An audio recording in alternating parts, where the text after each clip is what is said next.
Es la perseverancia que hace grande al hombre, no la fuerza. Esta noche es una noche especial. Los grandes sueños requieren grandes sacrificios, dedicación, tiempo, caídas, errores. Pero no importa lo que esté frente a ti, puedes romper tus límites y crees en ti.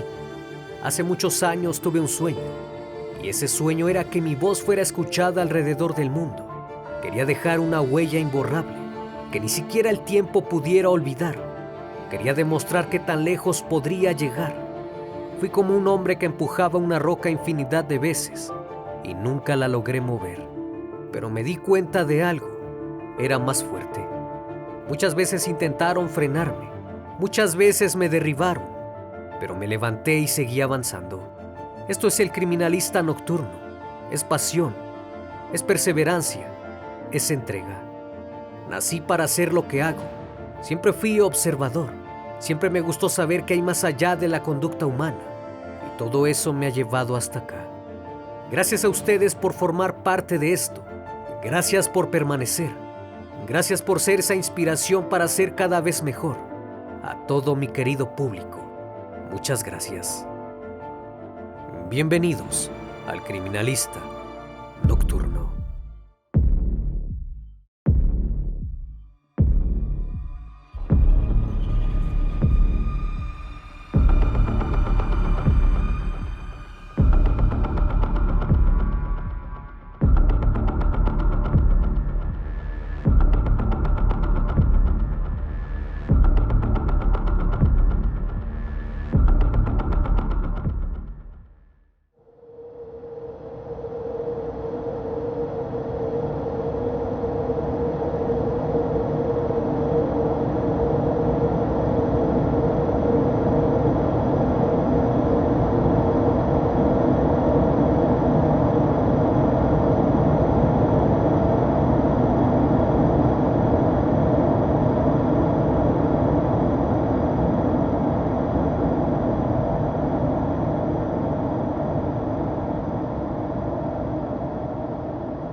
Los Ángeles, California, 1977.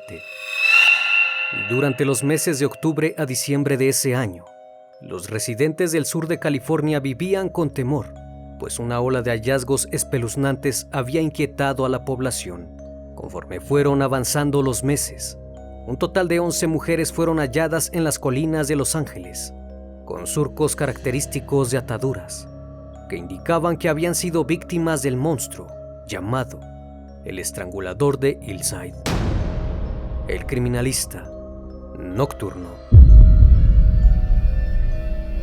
La mañana del 17 de octubre de 1977, el cuerpo de una chica afroamericana fue encontrada en una ladera cerca del cementerio de Forest Lawn, junto a la autopista de Ventura. La temperatura del cuerpo indicaba que tenía solo algunas horas de haber fallecido, probablemente la noche anterior. La mujer fue encontrada sin ninguna prenda y perfectamente limpia. Alguien había trabajado en el cuerpo para no dejar ninguna pista. Su identificación fue posible gracias a sus huellas dactilares, las cuales estaban registradas en los archivos policiales. Se trataba de Yolanda Washington, una dama de compañía que trabajaba habitualmente en los alrededores del Boulevard Hollywood. La necropsia mostró que la chica había sido abusada y que habían participado 2 hombres en el acto. Además, había sido estrangulada con una prenda de ropa, mientras el agresor se encontraba encima de ella. Debido a que el índice delictivo en Los Ángeles era muy alto, la policía pensó que se trataba de un caso aislado y que los atacantes podrían ser simples clientes. Sin embargo, 14 días después del hallazgo, el 31 de octubre, la policía recibió una llamada de un residente de un vecindario de La Crescenta, al noroeste del centro de Los Ángeles, donde se encontró el cuerpo de una joven en posición dorsal o boca arriba, sin prenda alguna y con evidentes signos de violencia. En una ladera a un costado de la carretera, el entonces propietario del terreno donde fue hallada la cubrió con una lona para evitar que los niños del vecindario la vieran camino a la escuela. Se pudo confirmar que la víctima había sido depositada en ese lugar con el propósito de que fuese encontrada lo más pronto posible. Lo extraño era que no había signos de arrastre. Por el contrario, la habían transportado hasta ahí.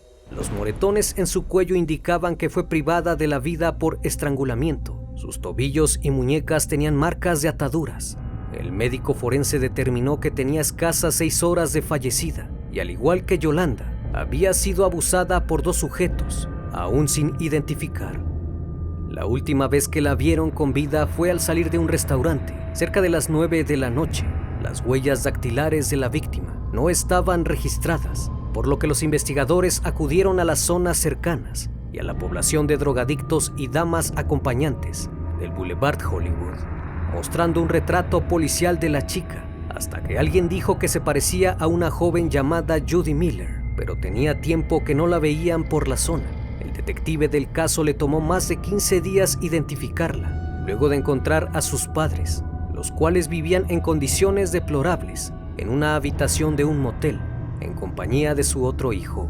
Judy tenía un mes que se había escapado de casa y sabían que estaba ejerciendo como acompañante de hombres de forma parcial. Cuando el investigador le pidió acudieran a reconocer el cuerpo de la joven, lamentablemente lograron identificarla como Judy Lynn Miller. Inesperadamente, en menos de una semana, el 6 de noviembre, un hombre que corría por el circuito de golf del Chevy Chase Club en Glendale descubrió el cuerpo de una mujer, por lo que dio aviso a la policía. Cuando las autoridades arribaron al lugar, pudieron notar que presentaba las 5 marcas características en la víctima anterior. La identificación fue posible gracias a que los noticieros publicaron la noticia del descubrimiento. Días después, un hombre llamó para informar que su hija estaba desaparecida desde hacía 2 días. Una hora más tarde, el padre de la joven la identificó tras ver su fotografía en la televisión. Se trataba de Lisa Castin, una mesera de 21 años, que fue vista por última vez cuando salía del lugar donde trabajaba, poco después de las 9 de la noche. Las marcas de ligaduras alrededor del cuello y las líneas que se apreciaban alrededor de las muñecas y los tobillos parecían indicar que se trataba de los mismos asesinos y que habían atacado de nuevo. Hasta este punto, estaba claro que por lo menos 2 sujetos participaban en los crímenes. En el lugar del hallazgo no había indicios de arrastre, ni nada que indicara que en ese lugar hubiera ocurrido el hecho. Además, en este último hallazgo, los investigadores se dieron cuenta de que había un guardarraíl de un tamaño considerable entre la carretera y el lugar donde se encontraba la chica, y era necesaria la participación de 2 sujetos para levantar a la víctima sobre el guardarraíl. Pronto los medios de comunicación empezaron a nombrar al responsable de los crímenes, el estrangulador de Hillside. 4 días después, una 4ª víctima apareció. Esta vez era Jill Barcombe, cuyo cuerpo fue encontrado con las mismas señas características que las anteriores chicas. Posteriormente, la estudiante de secundaria, Kathleen Robinson, de 17 años, fue agregada al recuento de mujeres, siendo la 5ª víctima. Fue vista por última vez el día 17 de noviembre cerca de la playa y encontrada al día siguiente a un costado de una avenida en la zona de Los Ángeles. Increíblemente, 3 días después, apareció la 6ª víctima. Su cuerpo fue encontrado en una colina entre Glendale e Eagle Rock. Se trataba de una estudiante de diseño de arte llamada Christina Wakeler. Nuevamente los surcos de las ataduras estaban presentes. Cuando la policía acudió a su apartamento, no pudieron encontrar nada fuera de lo normal. Sin embargo, en una de sus libretas había anotado el nombre de su vecino, Kenneth Blanqui, al cual describió como un vendedor de autos. El sujeto era un hombre muy educado y amable. Era descrito por sus vecinos como buena persona, así que la policía decidió no interrogarlo. El mismo día del hallazgo de Christina, aparecieron 2 chicas más. Ambas habían desaparecido el 13 de noviembre, luego de haber ido de compras a la plaza Eagle Rock. Según los testigos, vieron a las jóvenes bajarse del autobús y acercarse a un auto sedán y hablar con alguien que se encontraba en el asiento del pasajero. Según esto, al interior del vehículo había 2 sujetos. Las 2 mujeres, Sonja Johnson y Dolores Cepeda, fueron descubiertas por 2 pequeños que buscaban cosas por la ladera de un vertedero. Ambas estaban en avanzado estado de putrefacción e infestadas de insectos. Para entonces la policía estaba segura de que quienquiera que hubiese abandonado ahí los cuerpos debía conocer muy bien el área. En este punto crucial del caso, la policía no tenía aún ninguna pista y el hallazgo de los cuerpos iba en aumento. Y por si fuera poco, el 23 de noviembre fue hallada una más, Jane King, de 28 años, estudiante y aspirante a ser actriz. Fue abordada al salir de un estudio de actuación. Su cuerpo fue hallado en una ladera, cerca de una rampa de salida de la autopista Golden State. Estaba en avanzado estado de descomposición y cubierta de gusanos. Llevaba 13 días desaparecida. 6 días después, el estrangulador de Hillside atacó nuevamente. El martes 29 de noviembre, en las colinas de Mount Washington, cerca de Glendale, apareció Lauren Wagner, estudiante del colegio Monroe High School. Su cuerpo tenía las 5 marcas de ligaduras en tobillos, muñecas y cuello, pero también tenía quemaduras en las palmas de las manos. Un día anterior, sus padres volvieron del trabajo y encontraron el auto de su hija aparcado en la calle de su casa, con la puerta entreabierta. Pensaron en ese momento que quizás había olvidado cerrar la puerta. Las horas pasaron y no regresó, y tuvieron la esperanza de que llegaría a casa antes de la medianoche, pero al despertar no la hallaron. Cuando su padre preguntó a los vecinos, la mujer que vivía en la casa de enfrente dijo que había visto a Lauren llegar a eso de las 9 de la noche. Observó que un auto se detuvo a un lado de ella y hubo una especie de discusión con los 2 hombres que venían al interior del auto. Posterior a eso, Lauren fue forzada a subir al vehículo y se la llevaron. Misteriosamente, a la mañana siguiente, recibió una llamada telefónica y un hombre la amenazó de que si hablaba de lo que había presenciado, la asesinaría.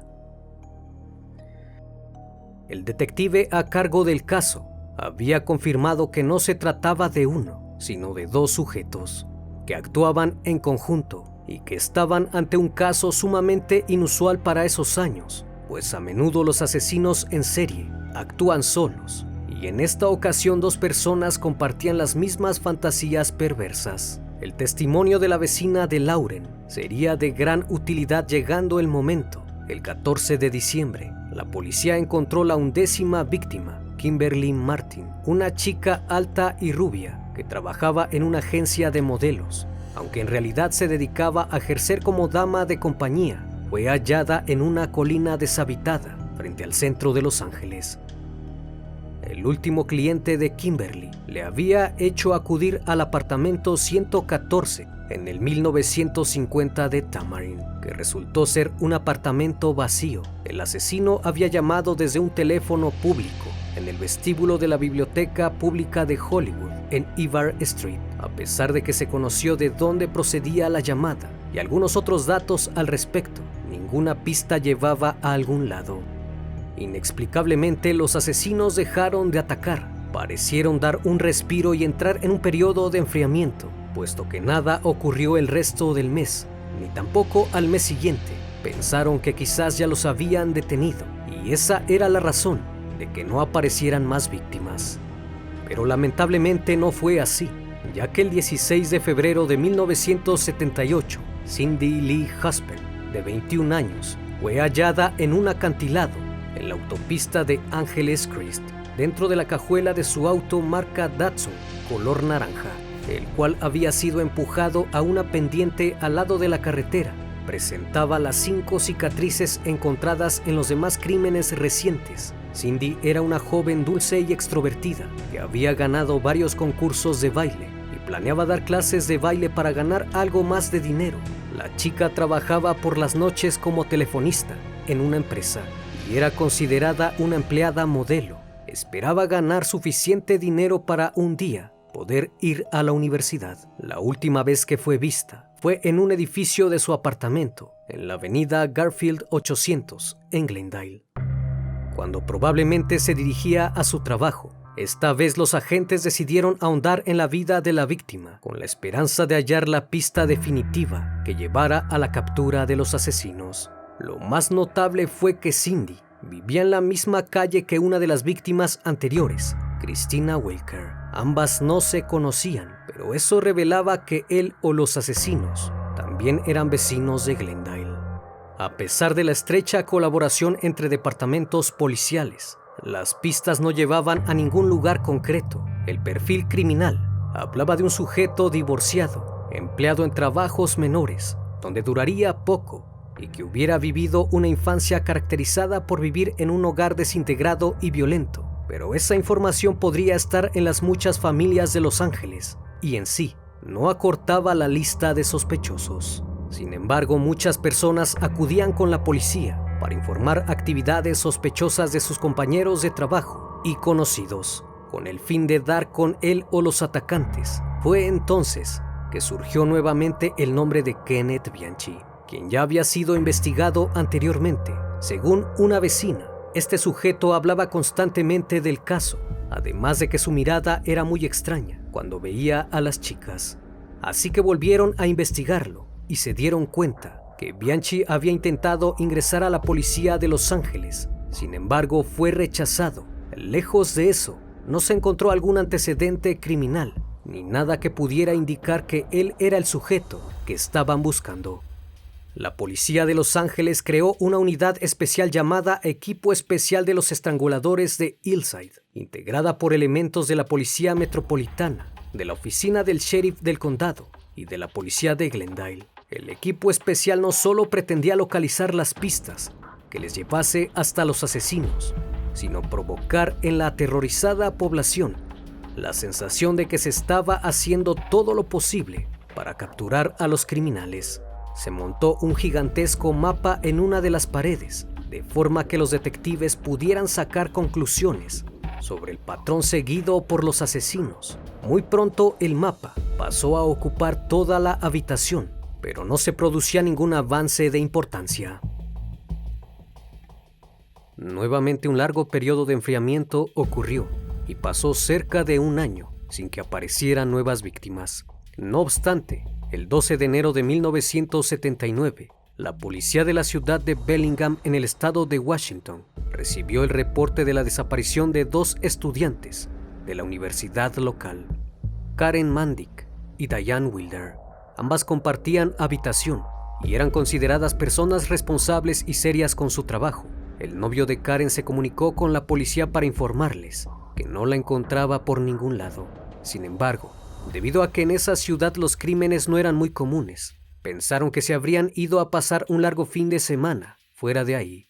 Pero su novio insistía que ella no se iría sin haberle avisado. El jefe de Karen también notó su ausencia y recordó que la chica le había comentado sobre un ofrecimiento laboral que había recibido para presentarse en una casa de un barrio adinerado para vigilarla, ya que la familia había salido a un viaje. Un amigo suyo le había pasado la información, puesto que él iba a reparar las cámaras de la casa. El hombre que le ofreció el trabajo era el supervisor de una empresa de seguridad llamado Kenneth Bianchi. Así que la policía comenzó a investigar, primero con la compañía de seguridad. Se confirmaron los datos de Bianchi y la agencia dijo que el hombre era un joven con excelente reputación y un trabajador consciente de sus deberes. Vivía con una chica del lugar llamada Kelly Boyd, tenía un bebé y gozaba de fama de ser un padre dedicado al cuidado de su familia. Sin embargo, la noche de la desaparición de las chicas, no había asistido a una reunión de reservistas de la policía. Cuando los oficiales se enteraron de que no asistió a la reunión, decidieron indagar más.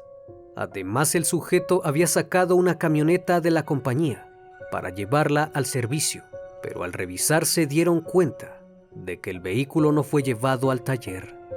Fue entonces que el jefe de la policía decidió visitar el hogar de las chicas. Para su sorpresa, encontró al gato de la casa hambriento. Aquello era inusual, eliminando la posibilidad de que ambas chicas hubieran tomado unas vacaciones y olvidaran avisar en su trabajo. Tras inspeccionar con detalle el lugar, hallaron anotada la dirección de la casa donde irían de vigilantes, así como los datos del guardia de seguridad que previamente habían visitado. El asunto cada vez era más preocupante. Posterior a eso, se dirigieron al lugar del supuesto empleo para verificar. En la casa donde supuestamente las chicas trabajarían como vigilantes, pudo hallarse una huella de sangre muy reciente. La policía platicó con un vecino que les informó que un guardia de seguridad le pedía que echara un vistazo a la casa todos los días, excepto el día de la desaparición de las jóvenes, argumentando que se iba a efectuar un mantenimiento al sistema de seguridad. En ese momento los oficiales comprendieron que la vida de ambas mujeres podría estar en peligro. Entonces se instruyó a los patrulleros para que buscaran el vehículo de Karen Mandic e investigaran posibles sitios donde pudieran abandonar algún cuerpo. El jefe de la policía pidió la ayuda de los medios para que publicaran sus fotografías, además de que describieran las características del auto que usaban. La difusión rápidamente dio frutos. Pronto, una mujer informó de un auto abandonado cerca de su domicilio. Cuando la policía arribó al lugar, dentro de la cajuela, hallaron los cuerpos de ambas mujeres, con evidentes signos de estrangulamiento. Aquello no parecía ser obra de algún inexperto, muy por el contrario, el asesino sabía perfectamente cómo hacerlo. Fue entonces que se emitió una orden para detener al oficial de seguridad Kenneth Alessio Bianchi por ser el principal sospechoso del crimen. Sin embargo, Bianchi estaba fuera conduciendo una camioneta blindada, así que su jefe estuvo de acuerdo en tenderle una trampa. Contactó al sujeto por radio y le indicó que se dirigiera a una de las cocheras de la compañía, en la zona sur de la ciudad, para recibir instrucciones. Tiempo después, llegó la policía. Al ser aprehendido no ofreció mayor resistencia. Siempre se comportó amable y educado. El joven de aspecto agradable se limitó a mirar a los agentes con sorpresa. Bianchi parecía tan libre de culpa que el mismo inspector que lo arrestó pensó que estaba cometiendo un error. En la comisaría negó conocer a Karen Mandic y dijo que quizás un impostor había utilizado su nombre. En un principio, su novia Kelly Boyd no pudo creer que Kenneth estuviera implicado en la investigación de un crimen, pues para ella era un hombre dulce y atento, además de ser un padre adorable, un individuo incapaz de cometer actos violentos. Tampoco lo podía creer su jefe del empleo, que lo consideraba como un buen elemento. Cuando la policía solicitó su permiso para hacer un registro en su casa, ambos aceptaron sin dudar en ningún momento. En el cateo de la casa, pudieron encontrar escondidos en el sótano diversos objetos que habían sido denunciados como desaparecidos de los sitios en los que Bianchi había trabajado en sus funciones como vigilante de seguridad. Debido a esto, fue acusado de robo y se le trasladó a la cárcel del condado. Posteriormente, las autoridades hicieron un registro de la camioneta blindada que Bianchi utilizó aquel día. En su interior estaban las llaves de la casa donde las chicas acudieron al supuesto empleo. Además, había una bufanda de mujer que resultó pertenecer a Diane Wilder. Ambas jóvenes habían sido estranguladas con una especie de ligadura utilizada mientras estaban de espaldas. El ángulo indicaba que el asesino se había situado detrás y un poco por encima de la víctima, como si hubiera estado bajando unas escaleras en ese momento. Debido a eso, los peritos acudieron a la casa donde las chicas habían sido citadas y buscaron algún indicio en las escaleras que conducían al sótano. Ahí se logró encontrar un vello púbico de mujer y aparecieron dos más cuando el cuerpo de Diane Wilder fue levantado. En su vestido y zapatos había restos de fibras similares a la de las alfombras de la casa. También se encontraron rastros de ADN en la ropa interior de ambas chicas. En los días posteriores, el laboratorio de criminalística arrojó los resultados de las fibras encontradas en los cuerpos de ambas mujeres. El espectrofotómetro puso de manifiesto que los restos de fibra encontrados en los cuerpos de Karen Mandic y Diane Wilder eran similares a los de la casa donde fueron citadas por el sujeto. Como Bianchi era el único que poseía una llave de la casa, las fibras le relacionaban directamente con las chicas asesinadas y ahora había evidencias en su contra. La reconstrucción de los hechos indicó que Kenneth Bianchi contactó a las chicas ofreciéndoles vigilar la casa por $100. Karen había conocido a este hombre mientras fue guardia de seguridad en el bloque de apartamentos donde ella vivía. Según los hechos, las chicas fueron vistas llegando a las 7 de la tarde por algunos vecinos del lugar. Karen había aparcado su coche frente a la puerta del edificio. Bianchi le pidió que lo acompañara al interior para encender las luces, mientras Diane se quedó esperando en el auto. Cuando Kenneth regresó, le pidió a la otra chica que pasara, Mientras caminaban por las escaleras que van hacia el sótano, el sujeto la estranguló.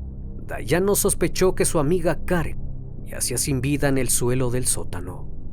Minutos después, cuando se percató que nadie observaba, llevó los dos cuerpos hasta el auto de Karen y lo condujo hasta una calle donde fueron encontradas. Una vez ahí, limpió las huellas dactilares y borró todo indicio para no ser descubierto. Finalmente volvió a la casa para recoger el auto blindado y se marchó. Las pruebas revelaron que ninguna de las dos chicas fue abusada. Entonces, ¿qué fue lo que motivó a Kenneth Bianchi a asesinarlas? Mientras el hombre estaba en prisión, la policía empezó a indagar más en su pasado y entonces surgió algo. La licencia de guardia de seguridad que éste portaba indicaba direcciones anteriores en Los Ángeles. En esos momentos, las autoridades de Bellingham recordaron el caso del estrangulador de Hillside y se dieron cuenta que Bianchi había residido en la misma calle de dos de las víctimas. Y no solo eso, sino que también le siguieron el rastro desde que llegó a aquella ciudad de Washington y notaron que desde que se estableció ahí, los asesinatos en California cesaron inexplicablemente, por lo que las pesquisas de los investigadores iban dirigidas a aquel sujeto. Indudablemente, era uno de los estranguladores de Hillside que había causado el terror en el año de 1977 en California. Todo parecía estar más claro y los detectives sabían que tenían una pieza de aquel rompecabezas que muy pronto estaría por encajar. Fue entonces que un detective llamó al departamento del sheriff del condado de Los Ángeles y habló con el sargento detective encargado del caso y le dijo que tenían a un residente de Glendale llamado Kenneth Bianchi, el cual estaba acusado de un doble asesinato y que tenía la seguridad de que era uno de los hombres que habían estado buscando durante los últimos años.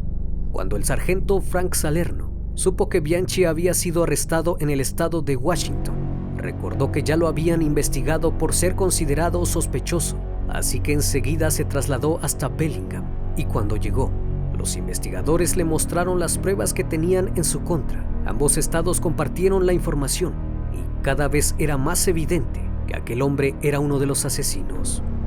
Cuando el detective de Bellingham le mostró al sargento Frank las cosas encontradas en la casa de Bianchi, pudieron reconocer algunas piezas de joyería que coincidían con los objetos de que fueron despojadas las víctimas.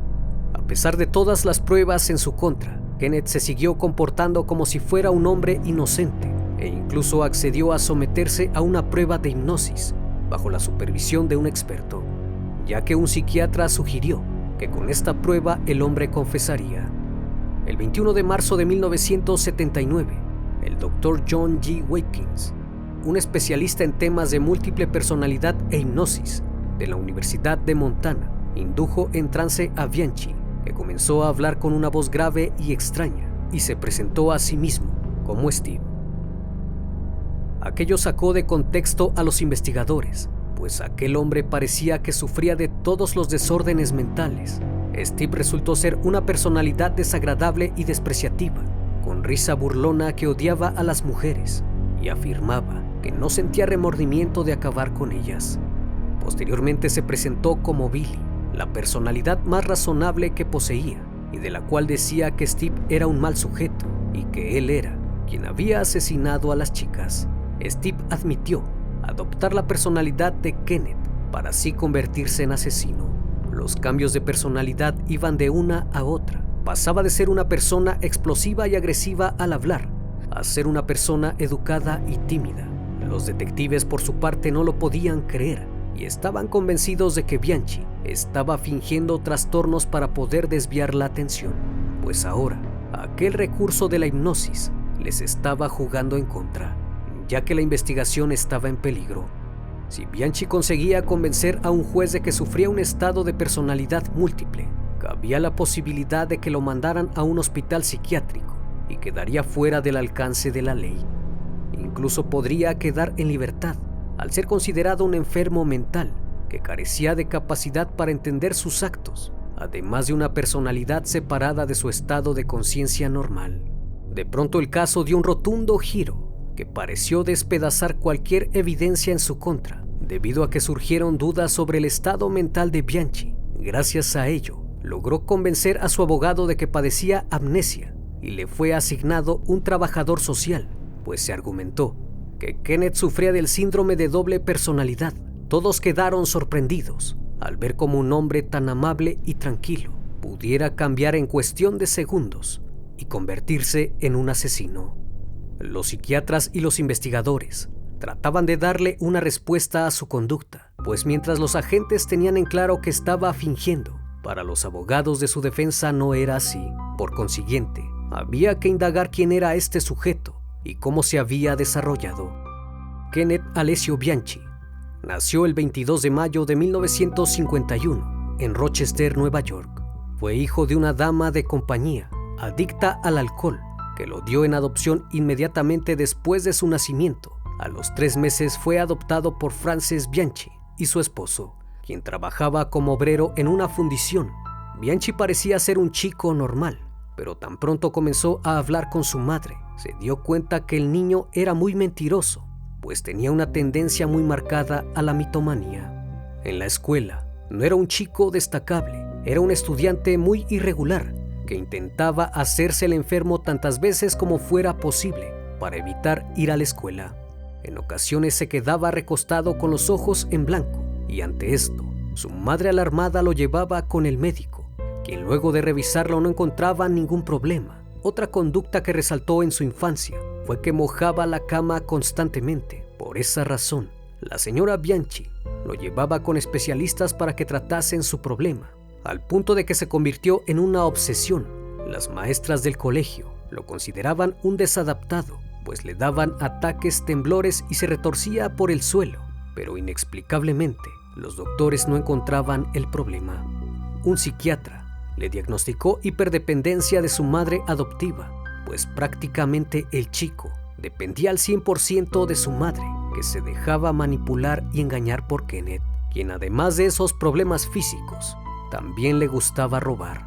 Las pruebas psicológicas determinaron que Kenneth poseía un coeficiente intelectual de 116, arriba del promedio. Tenía habilidades artísticas y verbales. A pesar de ello, sus calificaciones eran sumamente malas. Cuando cumplió 8 años, visitó centros psiquiátricos para profundizar en ese problema que tenía de orinar voluntariamente. A los 13 años, su padre adoptivo falleció, por lo que su madre tuvo que trabajar mucho más y hacer grandes sacrificios para poder mantener a flote la familia.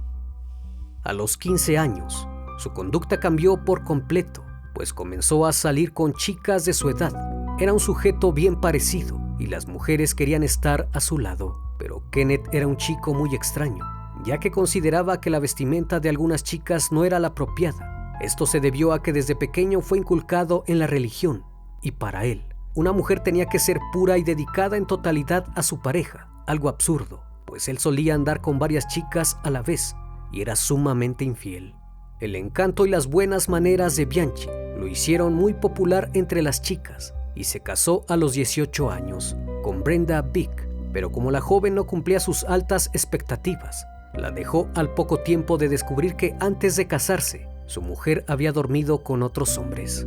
Posteriormente se volvió a casar, aunque el matrimonio solo duró 8 meses, pues de la nada la chica empacó sus cosas y lo dejó.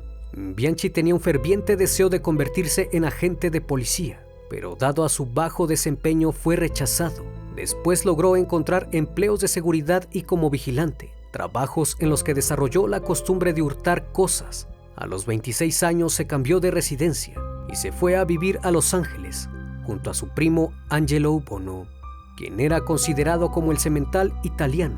Una vez que se estableció en California, logró conseguir empleo y consiguió su propio apartamento, así como un viejo Cadillac.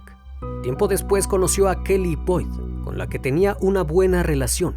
Sin embargo, ella relató que tenía muchos problemas con Kenneth por ser sumamente irresponsable en el trabajo y constantemente se reportaba enfermo para no ir, además de que era muy mal administrador del dinero. Posteriormente tuvieron un hijo y Kelly pensó que al fin su pareja sería más responsable, pero no fue así. Cuando éste le propuso matrimonio, ella se negó a aceptar debido a su falta de madurez y su falta de compromiso. Llegó al punto de que Bianchi pensó en poner un consultorio y hacerse pasar por psicólogo. con los conocimientos que había adquirido en el curso de ciencias policiales, del cual fue rechazado. Por suerte no resultó como esperaba y no logró estafar a las personas. En los años en que las chicas comenzaron a aparecer en Los Ángeles, Kenneth le había informado a su novia que padecía cáncer de pulmón y debido a la quimioterapia y la radiación se sentía mal y no podía ir a trabajar. Cuando se quedó sin dinero, a Kenneth y a su primo se les ocurrió la idea de explotar mujeres y poner su propio negocio de damas de compañía, aprovechando la buena suerte que Bianchi tenía con las chicas. Intentaron un par de veces, pero no salió como lo tenían planeado, pues las primeras 2 mujeres que trabajaron con ellos escaparon. Casualmente, esto ocurrió a principios de octubre de 1977. Al saber la historia de este sujeto, los investigadores no dudaron que efectivamente tenían al hombre correcto y ahora sabían que era un mentiroso patológico que había manipulado y engañado a todas las personas a su alrededor, fingiendo ser una persona amable y respetable, pero que muy en el fondo tenía deseos de asesinar. Kenneth Bianchi no quería cooperar con la policía, ni tampoco había dicho si tenía algún cómplice, aunque dadas las pesquisas, los investigadores sabían que por lo menos 2 sujetos estaban detrás de los crímenes. Prácticamente pensó que saldría nuevamente de esta, gracias a sus mentiras. Luego el engaño de Bianchi, con sus múltiples personalidades, fue echado abajo cuando se consultó a un experto en hipnosis, el cual pudo descubrir las fallas en la excelente actuación del acusado. Los detectives descubrieron que la personalidad de Steve era el nombre de un antiguo compañero de estudios de Kenneth, mismo que había usado para falsificar documentos académicos. Cuando Bianchi se enteró de que la policía tenía muchas pruebas y evidencias en su contra, y que además habían descubierto que mentía con lo de sus múltiples personalidades, a cambio de evitar la pena de muerte, ofreció contar todos los detalles y declarar en contra de su cómplice, el cual resultó ser el primo de Bianchi, Angelo Bono. Angelo Bono nació en Rochester, Nueva York, Estados Unidos, el 5 de octubre de 1934. Era nieto de inmigrantes italianos. Su madre Jenny se divorció de Angelo padre cuando el chico apenas tenía 5 años. Su madre se mudó con Angelo y su hermana Cecilia a Los Ángeles y se establecieron en Highland Park, en la zona sur de Glendale. Al igual que Bianchi, su desempeño académico era muy deficiente y a menudo estaba envuelto en riñas. Su vida se distinguía por misoginia, falta de ética y escasa educación. A los 14 años comenzó su profílica carrera delictiva, robando cosas pequeñas, pero posteriormente se aburrió de ello y se dedicó al robo de coches, siendo detenido en una ocasión, acusado de robo de automóviles. Debido a esto, pasó algún tiempo en el reformatorio. Desde que dejó el colegio tuvo líos con la policía y se empezó a juntar con pandilleros. Tanto así que cuando cumplió 17 años, la pasó encerrado en un reformatorio porque siempre estaba envuelto en problemas. Su héroe era Carly Chessman, el bandido de la luz roja de los años 40 que asaltaba a las mujeres a punta de pistola para abusar de ellas. A los 20 años Bono se casó con una muchacha de 17 años a la que había dejado embarazada y que poco después abandonó. Estaba claro que Bono era un tipo violento, brutal y peligroso. Siempre odió a su madre y se refería a ella de una manera obscena y despreciativa. Lo mismo hacía cuando hablaba de las mujeres en general. Años después, fue acusado de robo y fue enviado a prisión. Al salir se casó nuevamente y tuvo 4 hijos, pero su carácter violento y agresivo hicieron que se separara. Se casó varias veces y tuvo numerosos hijos con sus parejas, a quienes amenazaba con asesinarlas si es que lo abandonaban. Su 4ª esposa se separó de él en el año de 1972, ya que no aguantó más el carácter hostil de su marido. Desde adolescente alardeaba con sus amigos que en ocasiones abusaba de mujeres y las sometía a sus deseos. Lo cierto era que Angelo nunca le faltaban mujeres que sentían una profunda atracción hacia él, pues tenía la reputación de ser todo un semental. Debido a eso, le conocían como el semental italiano. Luego de varios intentos de matrimonios fallidos, decidió vivir solo en casa en Colorado Street 713, en Glendale. donde era descrito por sus vecinos como un sujeto que estaba obsesionado por las chicas.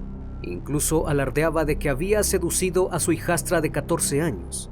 En general era un hombre obsesionado con intimar. Siempre practicó el acto en exceso y se llegaba a acostar con muchas chicas jóvenes y también con las amigas de sus hijos.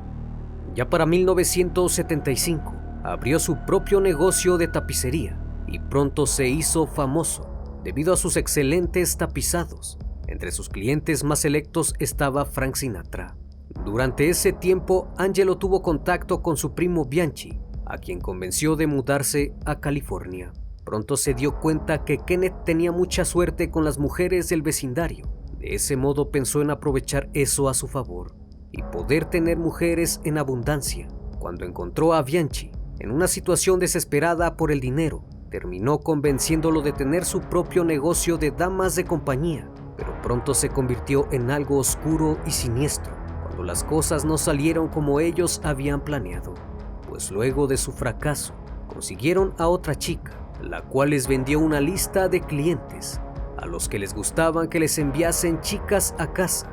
La lista se entregó en el tiempo acordado, pero resultó ser hombres que visitaban a las mujeres en casa de estas. Cuando Bono se dio cuenta que habían sido timados, enfureció y no tenía ninguna forma de localizar a aquella mujer que los había engañado, pero sabía dónde encontrar a una de sus amigas que la había acompañado cuando les entregó la lista.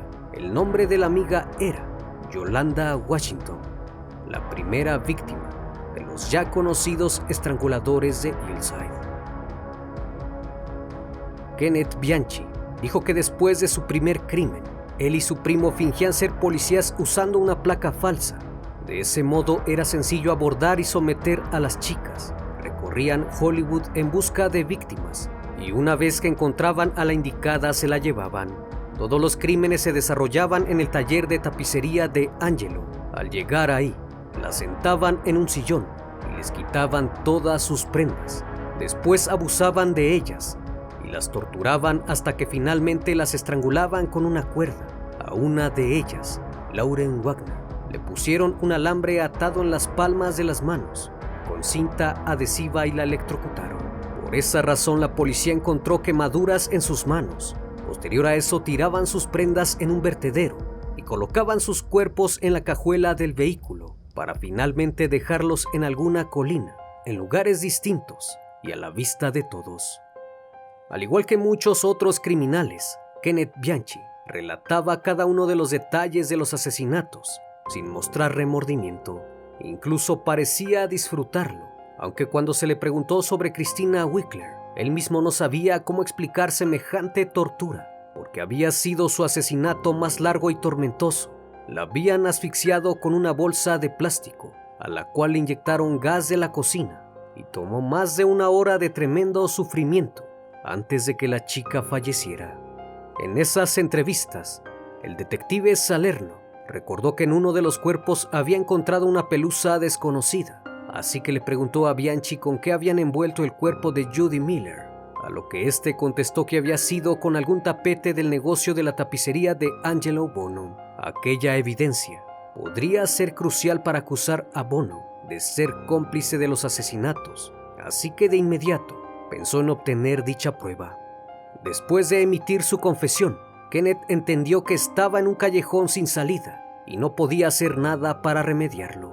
Lo único que podía hacer en esos momentos era culpar a su primo Angelo Bono de ser el autor intelectual de los crímenes.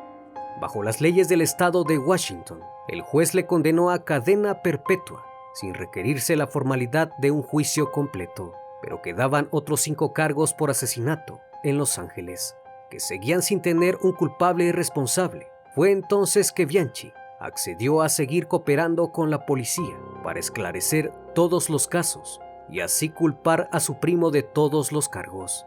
Finalmente, Kenneth Bianchi fue condenado a 2 cadenas perpetuas. Al recibir el veredicto, lloró desconsoladamente y expresó su sentir diciendo: «No encuentro palabras para expresar el pesar por lo que he hecho. Nunca podré remediar el daño que he causado. Para mí, no habrá perdón». El 22 de octubre de 1979, el detective Salerno detuvo a Angelo Bono, acusado de los estrangulamientos de Hillside. Se le internó en la prisión del condado. Sin embargo, su proceso enfrentó numerosas dificultades legales, a pesar de la evidencia presentada y de la confesión de Kenneth Bianchi, aparte de la rápida identificación por fotografías, así como las joyas encontradas en casa de Bianchi, las cuales lo relacionaban con algunas víctimas, mientras que un fragmento de pelusa encontrado en el párpado de Judy Miller era del mismo material esponja de poliéster, localizado en la casa de Bono. Aunque para su abogado todas estas pruebas carecían de fundamentos y tenía la plena seguridad de que Bono saldría en libertad, el juicio comenzó el 16 de noviembre de 1981 y contó con la declaración de 251 testigos y más de 1000 pruebas ante el tribunal. Fue el juicio por asesinato más largo de la historia de los Estados Unidos en ese momento. Finalmente, el 31 de octubre de 1983, después de muchas dificultades y retrasos, fue declarado culpable del asesinato de 9 mujeres y fue sentenciado a cadena perpetua. El 4 de enero de 1984, el juez ordenó que Bianchi volviese a Washington para cumplir su sentencia en Walla Walla. Su fascinación por las personalidades alternas siguió manifestándose y se cambió legalmente el nombre a Anthony D'Amato y posteriormente a Nicholas Fontana. No obstante, estos cambios no evitaron que el resto de los reclusos supiese que él era uno de los estranguladores de Hillside. Por su parte, Angelo Bono fue recluido a cumplir su sentencia en la prisión de California. Sin embargo, murió a los 67 años durante el año 2002 en la prisión estatal de Calipatria, debido a que sufrió un infarto al estar solo en su celda. Angelo Bono y Kenneth Bianchi cerraron un pacto mortal. Uno dominaba la relación y el otro aceptaba el sometimiento. Uno deseaba el poder al ser un psicópata pervertido y el otro añoraba ser amado, pero también deseaba asesinar. Los elementos que los unieron les valieron un archivo criminal para la historia, al ser nombrados los estranguladores de Hillside. Gracias por acompañarme esta noche en una nueva transmisión. Gracias a aquellos que cada martes y sábado han dedicado un espacio de su tiempo para poder escuchar casos sorprendentes e inimaginables que van marcando la historia. Espero que en estos 2 años de recorrido hayan aprendido junto conmigo y les haya hecho sus noches más amenas. Gracias por permitirme entrar en sus hogares y gracias por ser parte del proceso de este canal. A todos ustedes, muchas gracias. No me quedan más que palabras de agradecimiento. El criminalista nocturno seguirá existiendo hasta que mi voz y la vida me lo permitan. Buenas noches.